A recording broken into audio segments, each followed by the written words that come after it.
New data shows just how well road pricing systems help to reduce congestion in the big cities. It works, apparently, works overseas. The report compiled by the New Zealand Initiative found successful congestion pricing or congestion charging systems. That's in London, Dubai, Stockholm, Milan, places like that. But so far, they're not in New Zealand. Oh no, we're thinking about it. We're talking about it. We have lots of reports. Is it something we should be taking more seriously? I think we're taking it seriously, but when will we do it? Joining us now is New Zealand Initiative's Executive Director, Oliver Hartwich. Oliver, g'day, good morning. I'm not sure what the date was, but we had you here months ago talking about the same thing. When will we do this?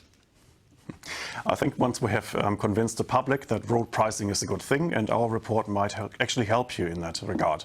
Because the report that we produced a couple of months ago, and we talked about this, of course, on AM, demonstrated that road pricing works in theory. Now, our new report shows that it works in practice, because we had a look at international examples, and we tried to learn the lessons from these international examples, what to do and what not to do when introducing road pricing schemes. Okay, how do they work? I mean, for people that don't understand this, they're sitting in traffic right now, about to face the congestion. How would this help them get to work quicker this morning, but also what would it cost them? Well, currently, of course, you pay for the roads with your fuel taxes. So the fuel taxes collected go into a land transport fund, but it's not really direct. So you can't actually say just because you're standing on a congested road in a traffic jam, you're actually paying more. With road user charging, that would change. You would actually charge for the time of day that you're traveling, for the specific road you're traveling on, and so the charges would actually reflect that, and therefore people would actually make more informed decisions about when to travel and when to stay at home, or maybe change their travel patterns. What we wanted to find out was what other countries have done to make sure that these schemes work. And I tell you, the first lesson may be a bit surprising. If you're introducing road pricing schemes, it should not be about generating revenue. That is a side effect. It should all be about making sure that traffic gets moving again. Well, it's about productivity, isn't it? I mean, it's about getting the country or the city moving, because I think the word tax or even pricing should probably be out of it. This is about getting Auckland moving again, or getting Wellington moving, or whatever city it might be. It's about people moving quicker to work. That is exactly right, and it shouldn't actually take tolls that are too high. I mean, look at perhaps the world's most sophisticated and oldest road pricing scheme in Singapore. There you can enter the city for the equivalent of 51 New Zealand cents. So it's not a huge amount that you pay in a toll. The maximum toll is $4.05, but it's enough to change behavior, because that's what we want to see. It's not a tax grab, it's not a revenue grab, it's actually changing behaviors to unclog our cities. But the only thing that's getting congested right now are the shelves where the reports are going, because you've done two on this.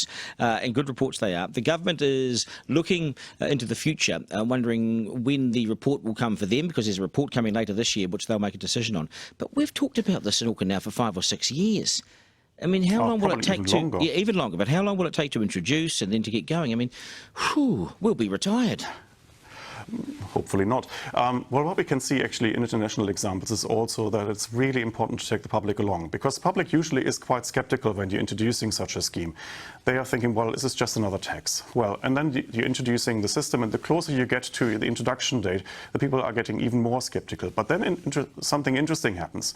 The moment the schemes get introduced, people actually realize, hey, it's not that expensive, it gets traffic moving again, and it actually works. And then after just a few months of introducing that scheme, you have wide public support for that. So I think that's the bit that we have to realize in New Zealand. We have to just introduce it, we have to demonstrate that it works. Just get it going. The politicians, they want to be in power all the time, you see, so they have this 3-year cycle. It's a short cycle, and they're so worried about keeping their butt cheeks on the sort of ministerial leather and in the cars here, that they don't do much that might be controversial. So there's like startled possums in the headlights. They don't do enough. They don't do anything. This is their chance and their time.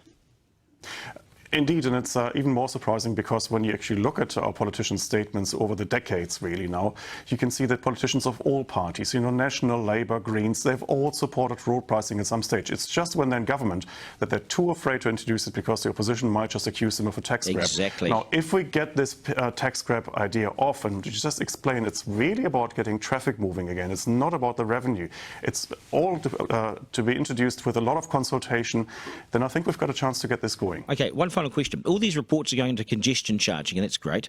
Where's the report that says we need a light rail down Dominion Road, through Mount Roskill, out the back into Auckland Airport? Is there any sort of cost analysis ratio that's out there, or some sort of report that says, yes, we need this, it can happen? Well, we haven't done it, and I haven't seen it, so I'm actually quite skeptical about that. What, do you think it will get built at all? I'm skeptical about that too. Okay, all right. Hey, we'll leave it there. Always appreciate your time. New Zealand Initiative Executive Director Oliver Hartwich, appreciate your time. Good stuff. Thank you.